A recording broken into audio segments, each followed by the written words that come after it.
kita ada eczema ni, tolong off gula. Jadi kadang orang tanya, doktor ni gila ke apa? Dia ada gatal eczema tapi suruh off gula. Jangan makan gula, jangan makan roti, jangan makan karbohidrat. Dia ke eczema, gatal kulit, dia suruh makan ubat betulkan perut. Ada kan orang yang cakap macam tu Sebab semuanya adalah kena mengena dengan perut. Maknanya kalau kita ada eczema, anak-anak kita ada eczema, camar anak kita ada eczema, betulkan perut dia dulu. Sebab eczema majoriti berasal daripada perut. Ini berasal daripada leaky gut syndrome. Semalam Dr. Ju cakap perut kita, permukaan perut kita adalah macam tapisan. Dia akan tapis semua makanan masuk ke dalam salur darah. Dan bila kita dapat penyakit leaky gut syndrome di mana usus kita bengkak, dia menyebabkan tapisan tu jadi longgar. Jadi apa yang kita makan semuanya akan pergi ke dalam darah. Jadi yang tak sepatutnya masuk ke dalam salur darah pun dia masuk ke salur darah. Itu dipanggil leaking. Maknanya leaky, maknanya bocor, sindrom kebocoran usus. Jadi apa yang berlaku, benda-benda yang tidak sepatutnya masuk, benda-benda yang kita alergik, benda-benda bakteria, kimia, semua benda tu akan masuk ke dalam kita punya salur darah. Sebab usus kita bocor secara mikro. Itu dipanggil leaky gut syndrome. Jadi bila benda-benda yang tak sepatutnya masuk dalam darah kita, jadi kita punya badan akan berusaha untuk menetralkan benda-benda tu. Daripada situlah yang menyebabkan macam-macam antibody ataupun yang antibody yang kita tidak perlukan terbentuk. Yang situlah juga berlakunya autoimmune disease. Tapi masalah sekarang juga, antara punca juga selain daripada leaking tadi kan, bila kita punya usus tadi bengkak disebabkan oleh leaky gut syndrome tadi, apa yang berlaku, dekat permukaan usus tu, dekat bawah sikit pada permukaan usus, dia ada banyak sel-sel yang untuk alergik, Peyer's namanya. Jadi sel-sel ni gunanya adalah untuk mengeluarkan bahan-bahan ataupun kimia histamin untuk melawan alergik. Jadi bila permukaan tu bengkak disebabkan oleh leaky gut, oleh masalah usus kita, itu menyebabkan banyak sangat histamin atau histamin terbentuk. Histamin dirilis atau histamin dikeluarkan oleh sel-sel yang ada kat dalam perut tu. Di situlah menyebabkan berlakunya alergik, eczema. That's why kalau kita ada eczema, maknanya eczema, ataupun kita ada resdung, ataupun kita ada asma, perkara pertama yang perlu kita buat adalah betulkan usus kita dulu. Macam camar tu, anak ada eczema tu, bagi dia probiotik. Makan probiotik. Cari dekat farmasi, cari probiotik. Betulkan usus kita. Kalau usus kita sihat, eczema tu boleh baik. Sebab ramai yang bila dia ada alergi, ada eczema, cuma makan je ubat antihistamin dan juga ambil ubat sapu saja. Itu adalah symptomatic treatment kita panggil. Maknanya kita treat simptom gatal tu, kita treat ambil ubat gatal. Dan yang paling teruk, kita jumpa ambil steroid. Steroid adalah anti alergik yang paling kuat, tapi dia ada kesan samping yang paling kuat juga. Bermacam-macam kesan samping yang kita boleh dapat bila ambil steroid. Jadi kalau anak kita ada eczema, yang pertama sekali betulkan adalah diet dia. Diet dia kena betulkan dulu. Maknanya dia tak boleh makan benda-benda yang banyak histamin. Banyak histamin tu apa? Kalau buah yang ranum tu, dia banyak histamin. Kalau nasi yang dah berperap, dah dalam peti sejuk, makanan apa-apa yang dalam peti sejuk ataupun dah semalam, itu banyak histamin. Makanan yang ditapaikan juga banyak histamin. Jadi untuk kita yang ada alergik, waktu bulan puasa ni, kalau awal-awal bulan puasa ni, kita tahu awal bulan puasa alergik yang ada alergik akan bertambah teruk. Yang paling elok sekali, ambil probiotik, betulkan usus dulu, dan makanan, jaga betul-betul makanan. Jadi jangan maknanya makanan yang tak boleh, satu adalah makanan yang menerukkan sindrom kebocoran usus. Yang kedua adalah makanan yang menyebabkan alergi itu sendiri, yang banyak histamin. Jadi semua tu kena kurangkan. Dan jangan sekali-sekali kalau ambil ubat gatal atau antihistamin tu tak ada masalah. Tapi ambil steroid tolong jangan ambil sebab kalau budak-budak, even orang tua saja kita ambil steroid, kesan sampingnya sangat tinggi Kita punya tulang boleh reput, buah pinggang boleh rosak, hati boleh rosak. Banyak sebab ada cerita lah kalau ada patient Dr. Ju bila dia datang kan, tengok muka dia makin kembang kan, sebab bila ambil steroid kan muka kita akan dapat kembang kan, jadi panggil moon face muka kan bengkak-bengkak gitu. Jadi kita sebagai doktor kita tahulah dia ni mesti ada something kan, muka makin bekak, perak, macam merah gitu kan. Jadi bila satu hari kan dia datang balik, dia ada masalah dia punya kaki bengkak, perut dia dah bengkak, muka dia dah bengkak, pucat. Lepas tu bila Dr. Ju check, dia ada masalah hati Ada masalah hati. Kemudian maknanya hati dia dah rosak Bila Dr. Ju carilah apa puncanya, rupanya dia ambil ubat daripada kedai kat kampung kedai runcit lah dia orang ada jual ubat untuk tahan sakit, untuk macam dia ada sakit lemah badan. Steroid ni adalah ubat, segala ibu ubat Bila kita makan je badan jadi sihat Bila makan je badan sihat. Jadi kalau kita ambil ubat-ubat macam ubat-ubat apa nama,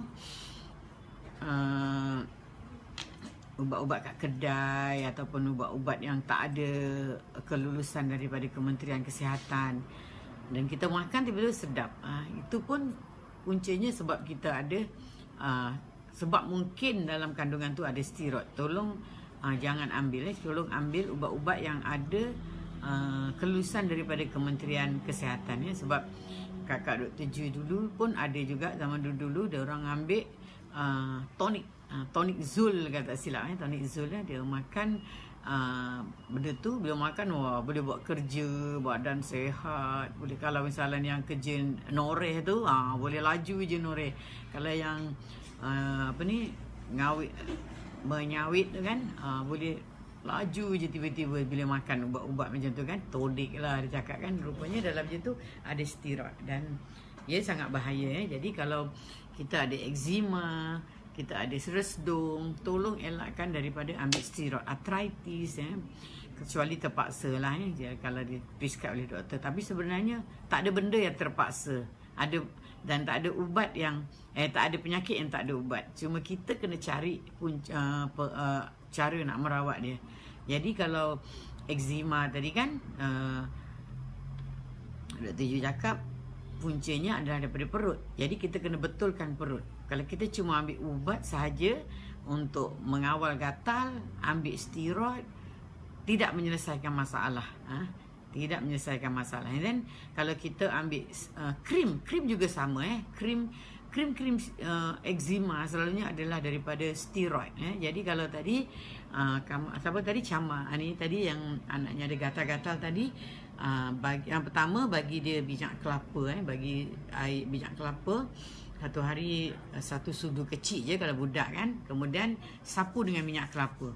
And then kalau gatal sangat dia boleh ambil ubat gatal, tapi jangan ambil steroid. Dan krim steroid juga bila kita, sebab krim tu ada steroid, dia kuat juga Jadi jangan ingat kalau kita sapu dia tak masuk dalam badan. Itu salah sebab ubat-ubat sapu juga dia boleh diabsorb, boleh diserap masuk ke dalam darah juga Jadi walaupun kita taruh ubat sapu, sebenarnya dia akan ada efek pada badan kita. Itu sebabnya kalau orang-orang yang nak cantik, kadang-kadang dia ambil krim yang untuk putih melepak kan. Kadang-kadang krim tu ada merkuri dan krim kita pakai dekat muka krim untuk putihkan muka. Tapi apa yang berlaku, merkuri tu diabsorb masuk ke dalam badan. Itu menyebabkan otak boleh rosak, hati boleh rosak, buah pinggang boleh rosak. Tapi disebabkan oleh krim muka sahaja, bukan ubat makan. Jadi jangan ingat kalau kita sapu krim tu dia tak diabsorb dalam badan. Jadi kalau budak tu kecil, cuba bayangkan budak tu baru 2-3 bulan ada eczema, you all pergi tanpa tanya doktor, pergi jumpa pergi farmasi ambil ubat gatal ubat gatal dia bagi steroid.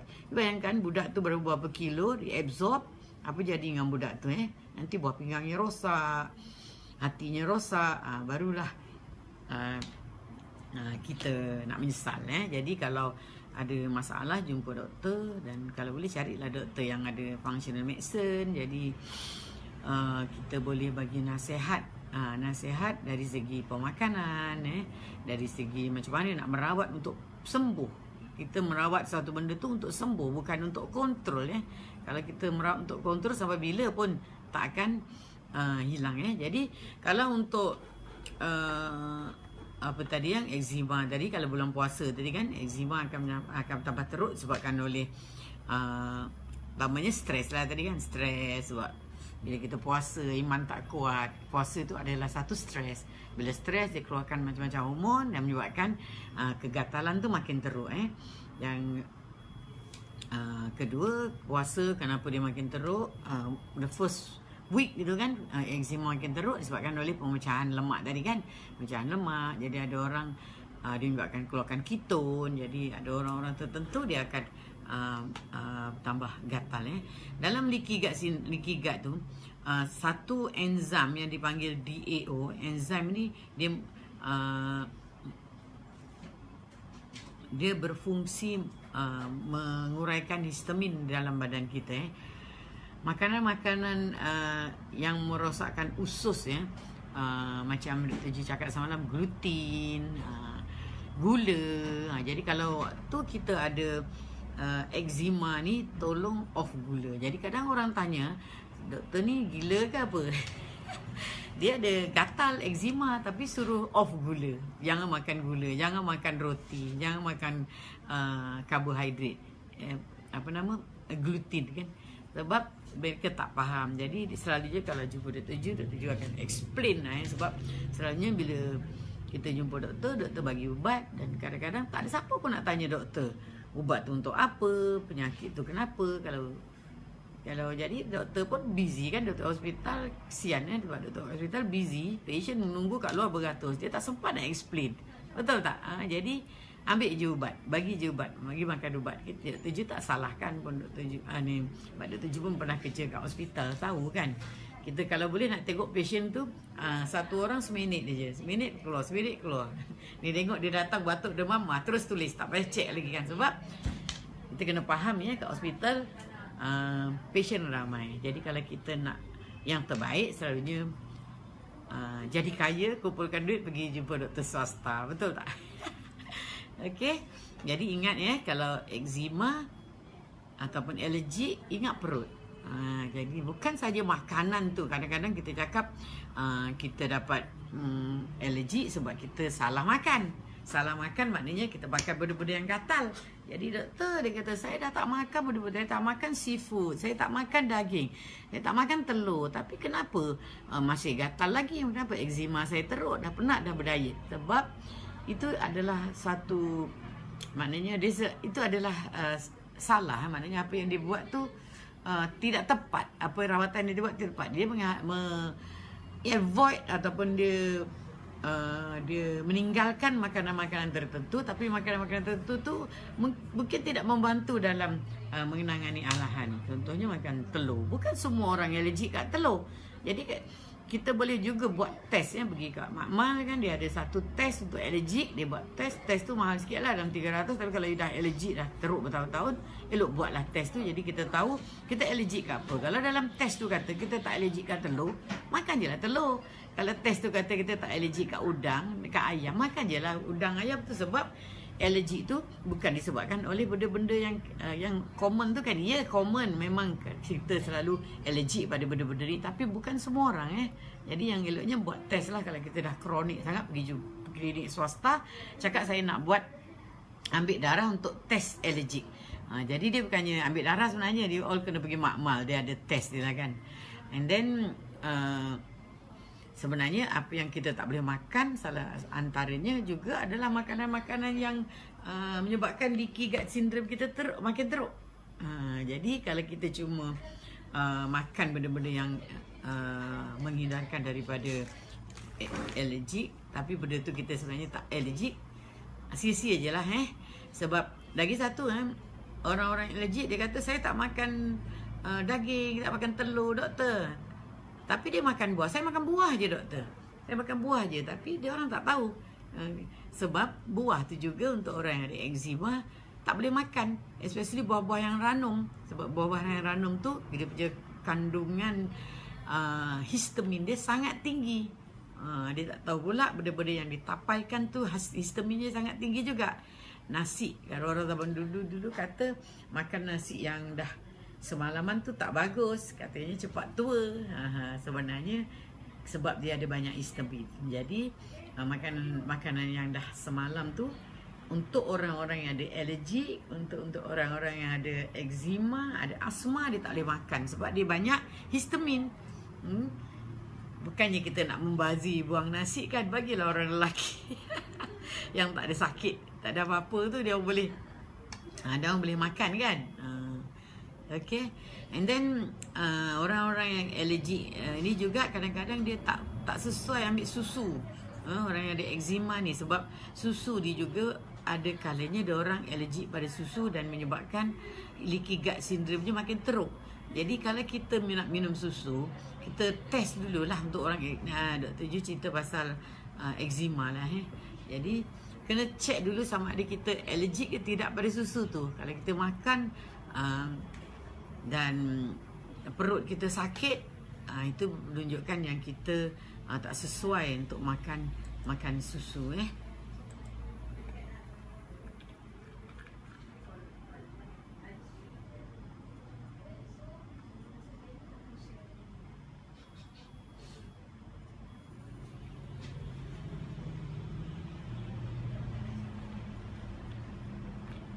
Okey, ada apa-apa soalan? Ada siapa yang kat sini yang ada asma ke alergi